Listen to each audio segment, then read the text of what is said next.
تو نے دیکھا نہیں تھا یا تیری دعا مقبول ہو گئی. وہ بی بی کہنے لگی آپ کے سامنے اتنی جلی کٹی سنائی. فرمایا بس ایک وعدہ کر, اگر تو نے عمر کو یہاں معاف کر دیا ہے تو وہاں بھی معاف کر دینا. وہاں بھی سوال, شرط یہ ہے تیرا دل کتنا مسلمان ہے. ہمارا یہ حال ہے, ہم جملوں کے مسلمان, لفظوں کے مسلمان. ہم اپنے آپ کو کھینچ کھانچ کے مسجد میں لا کے 2-4 رکعتیں بھی پڑھ ہی لیتے, پر دل و نگاہ اگر مسلمان نہیں تو پھر کچھ بھی نہیں. دیکھیں نا کتنے اعلیٰ لفظ ہے حدیث میں.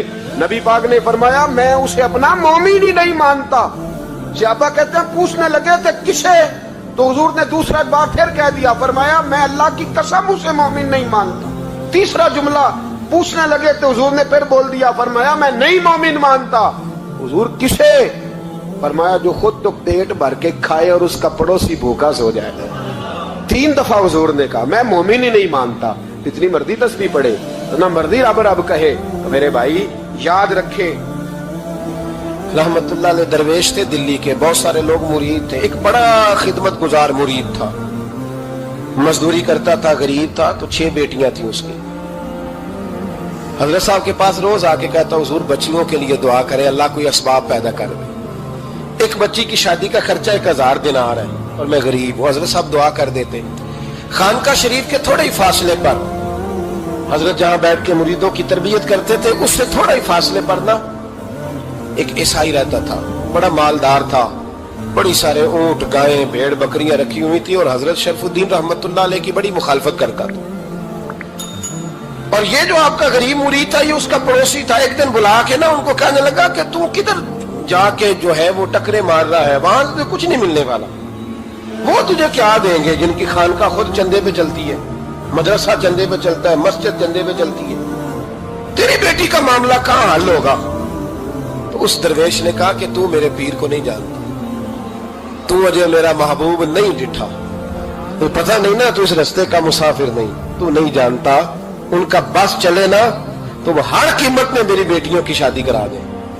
اب وہ عیسائی تھا, کہنے لگا اچھا چلو ٹھیک ہے, اگر اتنی بات ہے نا تو جاؤ ان سے جا کے کہہ دو کہ 6 سال کے لیے میرے ساتھ معاہدہ کر لیں, تو میرے جانوروں کو چارہ ڈال دیا کرے, 6 سال ڈیوٹی کرے, میں 6000 دینار دے دیتا ہوں.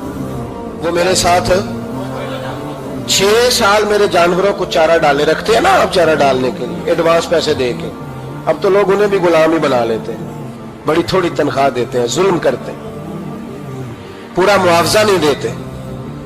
حضرت شیخ شرف الدین کے بارے میں وہ کہنے لگا جو اپنے پیر سے جا کے کہے کہ میرے جانوروں کو 6 سال چارہ ڈالے, میں 6000 دے دیتا ہوں, تو جو کہتا ہے ہر قیمت پہ جانے کو تیار ہے. اس نے جب یہ بات کی تو مرید نے ناراض ہو گیا, وہ لڑائی ہو گئی, گریبان پکڑ لیا, جھگڑا ہوا, بات بڑی دور گئی. اس طرح کی بات کرتا میرے حضرت کے بارے میں, تیرے جیسے کئی میں وہاں کام پہ رکھا دوں. جب وہ بڑی بحث ہوئی, بات محلے میں, علاقے میں پھیل گئی, دنیا نے سن لی, تو شیخ شرف الدین تک بھی پہنچ گئی. اس طرح جھگڑا ہوا ہے. لوگ سو گئے عشاء کی نماز کے بعد. حضرت صاحب نے نا سر پہ کپڑا لیا, اس عیسائی کے دروازے پہ دستک دی. وہ باہر آیا, فرمانے لگے لوگ تو سوچ سمجھ کے ملازم رکھتے ہیں, تو نے بھی تو سوچ ہی لیا ہوگا, تبھی تو مجھے آفر کی ہے. تو اپنی آفر پہ قائم ہے, واقعی مجھے رکھ لے گا اور 6000 دینار دے دے گا؟ کہنے لگا جا بابا کام کر اپنا. فرمایا نہیں, تو نے اتنے لوگوں میں بات کی, اتنی بحث ہوئی, تو قائم ہے؟ کہنے لگا میں تو قائم ہوں, پر آپ نے نہیں قائم رہنا. فرمایا میں سوچ سمجھ کے آیا. اس نے کہا آپ ڈیوٹی کریں گے, بحثوں کو چارہ ڈالیں گے؟ فرمایا ایک شرط, بس جب اذان ہو جائے نا تو مجھے رب کی نماز پڑھنے کی اجازت دے دینا, باقی صبح و شام جو تو کہے گا. اگر اس غریب کی بیٹیاں بیائی جائیں تو مجھے اور کیا چاہیے, اس کی 6 بیٹیوں کا بوجھ ہے اس کے سر پہ, تو مجھے رکھ لے. اللہ اکبر. وہ کہنے لگا چلے پہ میرے ساتھ خط بندگی کر لیں. آج کل ہم اسٹامپ کرتے ہیں, اس زمانے میں خط بندگی ہوتا تھا, غلامی کا خط, قاضی شہر کے پاس. یعنی اس کا خیال تھا کہ چلو اسٹامپ کی بات کروں گا تو بھاگ جائیں گے. فرمایا چل میں تیار ہوں. قاضی تک گئے, طے ہو گیا, 6000 دینار دے دیے. حضرت نے مرید کو بلایا, فرمایا پتر یہ لے جا میری بیٹیوں کو روانہ کر دے. کہنے لگا حضور یہ کیا کر رہے ہو آپ, کچھ سوچیں. فرمایا یار جب تجھے بیٹا بنا لیا تو پھر میری پوتیاں تو لگتی ہیں نا, میرا حق تو بنتا ہے نا, جا کے ڈیوٹی کر, ان کو بیاہ دے. بات پھیل گئی. بادشاہ بھی عقیدت مند تھا, وہ 12000 دینار لے کے پہنچا. کیا بتاؤں ان رب کے بندوں کا دل کیسا ہوتا ہے. کیا درد ہوتا ہے، کیا رنگ۔ 12,000 دینار لے کے بادشاہ آیا اور آگے حضرت کو پیش کیے کہ حضور آپ دیں اس عیسائی کو ڈبل دیں اور جائیں کام کریں۔ آپ فرمانے لگے تو پیسے دے، شرطیں نہ لگا، میرا جہاں دل کرے گا میں خرچ کروں گا، مجھے تو مزہ ہی اب آنے لگا ہے، ابھی تو لطف آ رہا ہے، ابھی تو ذائقہ آیا ہے کچھ کرنے کا، پیسے دینے ہیں تو دے، پابندی نہ لگا، جہاں میرا دل کرے گا میں۔ اس نے کہا حضور ٹھیک ہے رکھ لیں۔ حضرت نے فجر مسجد میں پڑھی، جیب میں 12,000 دینار تھے، اعلان فرمایا بھی کسی اور کی بیٹی بھی بیٹھی ہے تو پیسے میرے پاس ہے۔ وہ 12,000 دینار بھی بانٹ دیا، اور 12,000 دینار بانٹ کے نہ تو پھر چلے گئے کھیت میں چارہ کاٹنے۔ اس عیسائی کو کسی نے بتلایا کہ ان کے پاس تو 12,000 آیا ہے پر تجھ سے جان نہیں چھڑائی انہوں نے، کہ وعدہ یہ ہوا تھا کہ 6 دیں گے تو جائیں گے، جب تک دیں گے نہیں تیرے گھر میں کام کریں گے۔ وہ نہ چارہ کاٹ رہے تھے، حضرت صاحب تو وہاں پہنچ گیا، دور جا کے کھڑا ہو گیا، کہنے لگا بابا پہلے تو میں نے مسلمانوں کے اخلاق سنے تھے، اب تو میں نے دیکھ بھی لیے، پر یہ بتا جب 12,000 آیا تھا جان کیوں نہیں چھڑائی؟ تو حضرت چارہ کاٹتے کاٹتے رو پڑے، فرمانے لگے تو نہیں نہ جانتا یہ بیٹیاں سانجی ہوتی ہیں، پتہ نہیں نا، میرے رسول پاک نے تو حاتم تائی کی بیٹی کے سر پہ کپڑا رکھ کے کہا تھا بیٹیاں برابر ہوتی ہیں، تو یہ نہیں پتا جب اس کی 6 بیٹیوں کی شادی ہوئی ہے میرے اندر روحانیت کتنی بڑی ہے۔ فرمایا پھر 12,000 آیا ہے تو 2-4 بچیاں پھر گئی ہیں، تو یہ نہیں پتا میں اندر سے راضی کتنا ہوں، میں تیری نوکری کرتا رہوں گا، پتہ نہیں اللہ کتنی بیٹیوں کو بیاہ دے گا۔ اتنا رویا وہ عیسائی کے پیروں میں بیٹھ گیا، کہنے لگا بابا میں نے تیری مخالفت کی ہے پر تیرے قریب آ کے پتہ چلا ہے کہ تو بہت اونچے اخلاق کا مالک ہے، اور اگر تیرا یہ مقام ہے تو تجھے اخلاق سکھانے والے محمد عربی کی شان کتنی ہوگی۔ ظالم کی بولیے جاتے نہیں لوگ جھوٹے گواہ بن کے، وکیل صاحب کو نہیں پتا ہوتا کہ یہ بندہ مجرم ہے جو میرے پاس آیا، کیا مجرموں کے وکیل نہیں ہوتے؟ بولے تو اس کو پتہ نہیں ہوتا وکیل صاحب کو کہ یہ صاحب مجرم ہے، میرے پاس مقدمہ لے کے آئے، اور اگر بے ادبی نہ ہو جائے تو میرا خیال ہے قاضی عدالت کو بھی پتہ ہوتا ہے کہ مجرم کون ہے اور مظلوم۔ میرے نبی پاک صلی اللہ علیہ وسلم نے اس قدر زیادہ سختی فرمائی اس مسئلے میں، فرمایا جس کو پتا تھا کہ فلاں آدمی ظالم ہے، ظلم کر رہا، پھر وہ ظالم کا گواہ بنا یا اس نے ظالم کی مدد کی، کتنی کی؟ شارحین لکھتے ہیں چاہے اس نے ایک جملہ بول کے کی، چاہے ایک، سارے بولیے، چاہے ایک غریب کو اس نے ظلم کیا تو کہتے ہیں علاج یہ سی، چاہے ایک جملہ بول کے کی، شارحین اس حدیث کی شرح میں لکھتے ہیں ایک جملہ بول کے چاہے مدد کی، جس بندے نے کسی ظالم کی مدد کی کسی مقدمے میں یا کسی صورت میں اور اسے پتا تھا یہ ظالم ہے، میرے نبی پاک صلی اللہ تعالیٰ علیہ وسلم فرماتے ہیں اگر اس نے مدد کی، ابھی ظالم کی بات نہیں ہو رہی، ظالم کے مددگار کی بات ہو رہی، اگر کسی نے ظالم کی مدد کی تو حضور فرماتے ہیں خدا بھی اس سے بری و ذمہ ہے، رسول بھی اس سے بری و ذمہ ہے۔ سنبھال کے رکھے اپنی نمازیں، قربانیاں، حج، زکوٰۃ سنبھال کے رکھے۔ اگر ظالموں کا مددگار ہے، الیکشن آ لینے دے، آپ کو نظر آ جائے گا کون کون ظالموں کا مددگار ہے، نظر آ جائے گا، اپنی جیب سے لوگ پیسے دے کے ظالموں کی مدد کریں گے، ان کے فلیکس چھپوائیں گے، بورڈ لگوائیں گے، جیبوں سے پیسے دیں گے۔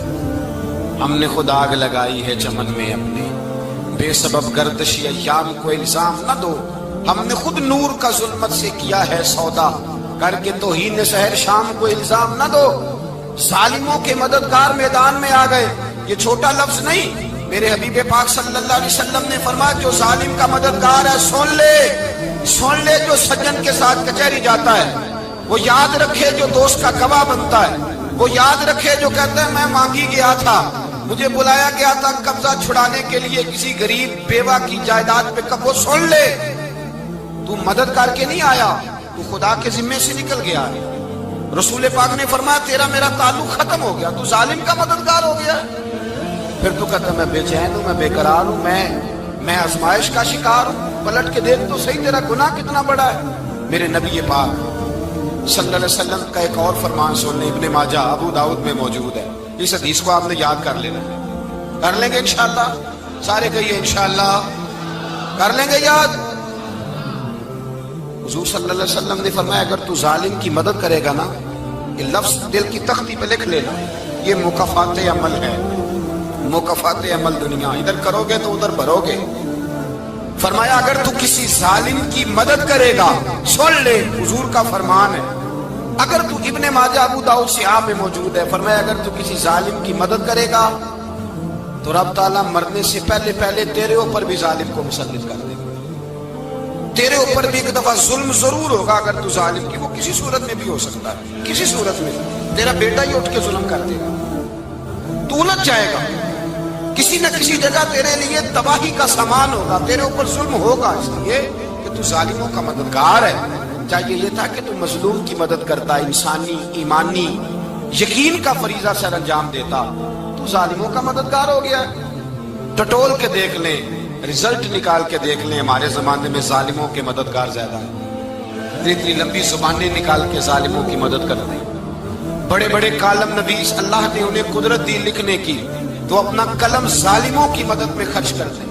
وہ لوگ جن کو اللہ تبارک و تعالیٰ نے قدرت دی، ہمت دی، طاقت دی، کچھ لوگ ان کے حلقہ احباب میں وہ اپنے لوگوں کو استعمال کر کے ظالموں کی مدد کرتے ہیں، ظالموں کی مدد کرتے ہیں۔ میرے نبی کریم سید عالم نور مجسم صلی اللہ علیہ وسلم نے فرمایا اگر تو نے ظالم کی مدد کی تو جب تک تو توبہ نہیں کرے گا رب تجھ سے ناراض ہی رہے گا، اللہ تجھ سے، اور بھائی جس سے رب بھی ناراض ہو گیا، نہ کھانا نہ پینا نہ سونا نہ جاگنا نہ نیند، پھر تیری ہر چیز تیرے لیے آزمائش ہو گئی، پھر تیرا سایہ بھی تیرے لیے خوف کا سامان بنے گا، پھر زندگی جیتی جاگتی لاش بن جائے گی، تو اپنے کندھوں پر اپنی میت اٹھائے پھرے گا جب تو ظالم کا مددگار ہوگا۔ اور نبی پاک صلی اللہ علیہ وسلم نے فرمایا ظالموں کا مددگار بھی ظالم ہوتا ہے، ظالموں کا مددگار بھی، سارے بولے ظالموں کا مددگار بھی، نہیں کو نہیں، آپ سارے نہیں بولے، ایک دفعہ بولے ظالموں کا مددگار بھی، پکی بات ہے، ظالموں کا مددگار بھی۔ اللہ، جس کا یارانہ ہو، جس کا دوستانہ ہو، جو کہے میں نے نا اس کو اوکھے ویلے کے لیے ظالم کو یاد رکھا ہوا ہے، کبھی مشکل پر رکھے نہیں ہوئے لوگوں نے ظالم دوست، کہتے میں نے رکھے ہوئے ہیں، بلکہ ہمارے دیہات میں تو کہتے ہیں میں نے بازو بنائے ہوئے۔ کس کو بازو بنا لیا؟ ظالم بھی کبھی بازو ہوتا ہے، جو ظلم کی تلوار لیے میدان میں کھڑا ہے۔ قارون، حامان، فرعون، نمرود کا حال نہیں لوگوں نے دیکھا؟ اپنے زمانے میں آپ نے کتنے لوگ نہیں دیکھے جن کے سائے سے، آواز سے لوگ کانپتے تھے؟ پھر پولیس کی گاڑیوں میں وہ اس طرح مردہ پڑے کہ دنیا نے تماشا دیکھا ان کا، یہ رنگ ہم نے دیکھے نہیں اپنے آنکھوں سے۔ فرمایا ظالم کا مددگار بھی، جو کار میں بٹھا کے لے کے گیا وہ بھی ظالم، جس نے چائے پلائی وہ بھی، جس شخص نے کھانا کھلایا وہ بھی، جو کچہری تک ساتھ گیا وہ بھی، جس نے فلیکس کے نیچے، بڑے شرابی کے نیچے چھوٹی اپنی فوٹو لگائی وہ بھی، جو ووٹ کی پرچی ڈالنے گیا وہ بھی۔ کہہ دینا باہر نکل کے کہ حضرت صاحب نے سیاسی تقریر کی ہے، کہہ دینا، پر بات تو سچی ہے نا۔ خو کرے ہم تو سے تھوڑا سا گلا بھی سن لے، خو کرے ہم تو سے تھوڑا سا بھی گلا۔ امام مالک کے پاس ایک بندہ آیا، اس نے کہا حضور میں درزی ہوں، ایک ظالم بادشاہ مجھ سے کپڑے سلواتا ہے، میں تو ظالموں کا مددگار نہیں نا۔ ایک ظالم بادشاہ مجھ سے، حضور میں تو مددگار نہیں نا ظالموں کا، جو فرمایا ظالموں کا مددگار بھی ظالم ہوتا ہے، تو کپڑے لے کے آتا ہے میں سی کے دے دیتا ہوں، ذمہ داری نہیں سمجھی۔ یہ ایک آدمی دکاندار ہے، اس سے کوئی بندہ چیز خریدنے آئے گا تو تھوڑی کہے گا میں نے نہیں دینی، تو دے گا۔ کوئی بندہ اگر کسی شخص سے کوئی کام کہتا ہے جو اس کی فیلڈ ہے، اس کا شعبہ ہے، اس کا معاش کا وہ سلسلہ ہے، کہتے ہیں یا رسول اللہ صلی اللہ علیہ وسلم ظالموں کا مددگار بھی ظالم، حضور نے فرما دیا۔ تو امام مالک سے بندے نے مسئلہ پوچھا، دل کی تختی پہ لکھنے والی باتیں ہیں، کہا حضور میں درزی ہوں، ظالم کپڑے سلواتے ہیں، میں تو مددگار نہیں نا۔ امام صاحب کہنے لگے نہیں، مددگار تو وہ ہوگا جو تجھے سوئی دھاگا فراہم کرے گا، تو پورے کپڑے سی کے دیتا ہے، تو خود بہت بڑا ظالم ہے، تو پورے سوٹ سی کے دیتا ہے، تو بہت بڑا ظالم خود ہے۔ مددگار تو وہ ہوگا جو تجھے دھاگا دے گا، جو تجھے بٹن دے گا، جو تجھے نلکی دے گا۔ جو ظالم سے اتنی نفرت ظلم کر کے بنتا ہے، یہاں تو ہمارے زمانے میں ہیرو بن جاتے ہیں لوگ، ظالم ہیرو ہے، لوگ اس سے ڈرتے پھرتے ہیں، گھومتے پھرتے ہیں، اور بہت سارے کم مزاج لوگ اس کے پیچھے ہاتھ باندھ کے پھرتے ہیں۔ ظالموں کی مدد کرنا، ظالموں کے ساتھ رہنا، یہ ظلم ہے، ظلم، یہ زیادتی ہے۔ میرے نبی پاک صلی اللہ تعالی علیہ وآلہ وسلم نے ارشاد فرمایا یاد رکھو رب فرماتا ہے میں مظلوم کی مدد ضرور کروں گا، چاہے جلدی کروں چاہے دیر سے کروں، میں مظلوم کی مدد۔ حضور صلی اللہ علیہ وسلم نے فرمایا ہے، حضرت معاذ بن جبل کہتے ہیں حضور نے مجھے یمن کا گورنر بنایا، جب میں جانے لگا نا تو حضور نے بڑی نصیحت دیکھی، بخاری میں موجود ہے، فرماتے ہیں جب میں پلٹنے لگا تو میرے رسول نے فرمایا معاذ ایک منٹ ٹھہر جا، ایک بات میری یاد رکھنا، اس کو نہ بھولنا۔ کہا حضور کیا؟ فرمایا دیکھنا کسی پہ ظلم نہ کر بیٹھنا، کہیں تجھ سے زیادتی نہ ہو جائے۔ محبوبہ پھر حضور نے فرمایا سن میرے معاذ، میں تجھے گورنر بنا رہا ہوں، زیادتی نہ کر بیٹھنا۔ یا رسول اللہ صلی اللہ علیہ وسلم کیا ہوتا ہے؟ تو میرے کریم نے فرمایا جب مظلوم دعا کے لیے ہاتھ اٹھاتا ہے تو عرش کا مالک کہتا ہے فرشتوں پیچھے ہٹ جاؤ، عرش کا مالک کہتا ہے فرشتوں پیچھے ہٹ جاؤ، دروازے کھول دو۔ فرمایا مظلوم اور رب کے درمیان شے حائل کوئی نہیں ہو۔ ملا رومی رحمۃ اللہ علیہ فرماتے ایک دن نا شیر نے، کہتے شیر نے ایک دن نا ریچھ کو ساتھ لے لیا اور ساتھ لے لیا لومڑی کو، اس نے کہا اور شکار کرنے چلے، چلو جی، شیر کی مہربانی ذات لے لیا ہے، حالانکہ اس کو کسی کی مدد کی ضرورت ہے، وہ تو بادشاہ ہے، بادشاہ سلامت نے ساتھ لے لیا، شکار کیا 3 چیزوں کا، ایک شکار کیا خرگوش، ایک ہرن، ایک گائے۔ اب وہ شکار کر کے واپس آئے تو جو ریچھ تھا نا ذرا اکڑ اکڑ کے چلنے لگا کہ بادشاہ کے ساتھ میں بھی تھا، یعنی شکار میں میرا بھی حصہ، اور شیر بھی سمجھ گیا بات کو کہ اس کا دماغ خراب ہو رہا ہے، حالانکہ میں نے تو ویسے ہی ساتھ لیا۔ وہ ریچھ صاحب بھی نا تگڑے ہو گئے، انہوں نے کہا اوہو میں ساتھ ہی تھا کہ اب بادشاہ نے تو ویسے ساتھ لیا تھا کہ چلو 2-4 آدمی مل کے تو وہ پیر بارش شاہ صاحب رحمۃ اللہ تعالی علیہ سے کسی نے کہا کہ آپ کے جو شیخ ہیں آپ کے مرشد ہیں آپ کو بلا کے مشورے لیتے ہیں کام لیتے ہیں تو آپ تو بڑے خوش نصیب ہیں، تو انہوں نے کہا ہیر ہس بولے تے وہ دی مہربانی ورنہ رانجے تے لاڈ ہی لڑاو لے لے۔ انہوں نے کہا ٹھیک ہے اگر اس نے مہربانی کر دی ہے تو اس میں میرا نہیں، ان کی نظر شفقت ہے، ہیر ہس بولے تے وہ دی مہربانی، انہوں نے مہربانی فرمائی ہے تو بڑی کرم نوازی ہے، ورنہ من آنم کے من دانم جو میں ہوں اس کا مجھے پتا تو ہے ہی نا، تو میں اس میں اپنے آپ کو اتنا بڑا نہیں سمجھ۔ اس نے نا شیر نے بھانپ لیا، اس نے کہا کہ اس کے ذہن کے اندر بات آ رہی ہے کہ شاید میں کو بلا ہوں، تبھی تو مجھے اسپیشل بادشاہ نے کہا کہ چاہے میرے ساتھ شکار کرنے میں ہے کوئی میرے اندر بات۔ اللہ اکبر۔ اس نے نا آ گئے بیٹھ گئے، تو اس نے کہا اس سے بادشاہ نے کہ کیا کرنا ہے، اب شکار تو ہو گیا ہے، تو اس کے اندر تو سودا سمایا ہوا تھا نا، اس نے کہا جی کرنا کیا ہے، بانٹ کے کھانا چاہیے، بانٹ کے کھانا چاہیے۔ اس کو بڑا غصہ آیا، اس نے کہا اچھا تو مجھے کمزور سمجھتا ہے، میں جو چاہتا تھا کر سکتا تھا، میں نے تو عذرائے محبت تجھے عزت دی ساتھ لے لی یار، تو بن کے ہی بیٹھ گیا ہے۔ اس نے کہا اچھا بانٹ کے کھانا چاہیے، کہا بالکل، کہا چلو بانٹو، پھر کیسے بانٹنا ہے؟ ہرن کا اور بکرے کا گوشت ایک جیسا ہوتا ہے، بلکہ ہرن کا زیادہ مہنگا ہوتا ہے، لذیذ ہوتا ہے۔ اب اس نے تقسیم کیسی کی دی، اس نے چلاکی کرنی چاہیے، کہنے لگا جی تقسیم سیدھی سی ہے، آپ بڑے ہیں، گائے آپ کی، 3 جانوروں کا شکار ہوا نا، گائے، ہرن اور خرگوش، کہنے لگا آپ بڑے ہیں، گائے آپ کی، میں درمیانہ ہوں تو ہرن میرا، اور لومڑی چھوٹی ہے تو خرگوش ہے لومڑی کا۔ اس نے کہا تیرا بھلا ہو جائے، کیسی تم نے تقسیم کی ہے؟ اس نے مارا پنجا اور ریچھ کو بھی مار دیا۔ اس نے کہا تو عجیب آدمی ہے بھائی، تجھے تو ذرا موقع دیا ہے تو نے ہاتھ ہی وہاں ڈال لیا ہے جہاں بالکل تیرا بنتا ہی نہیں تھا۔ اللہ اکبر۔ اس نے کہا اچھا مر گیا، اب لومڑی بھی سنبھل کے بیٹھ گئی، لومڑی ذرا تیز ہے، چلاک ہے، تو ملا رومی علیہ رحمہ کہتے ہیں، اور شیر کہنے لگا لومڑی سے چل تو تقسیم کر، تو تقسیم کر کیا کرنا چاہیے؟ تو کہنے لگی بادشاہ سلامت تقسیم بڑی سادی سی ہے، سویرے ناشتہ خرگوش کا کرے، دوپہر کو آپ جب کھانا کھانے لگے تو ہرن تناول فرمائے، اور شام کو ذرا آپ زیادہ کھاتے ہیں تو آپ گائے کھائیں، یہی تقسیم ہے۔ بڑا راضی ہوا شیر۔ اس نے کہا تو نے یہ تقسیم بڑی اچھی کی ہے، یہ کہاں سے سیکھی ہے؟ کہنے لگی ریچھ کی موت سے سیکھی ہے، ابھی مرا ہے میرے سامنے، اس کی موت سے میں نے سیکھی ہے، اس لیے کہ اگر یہ تقسیم نہ کی تو مر میں بھی جاؤں گی۔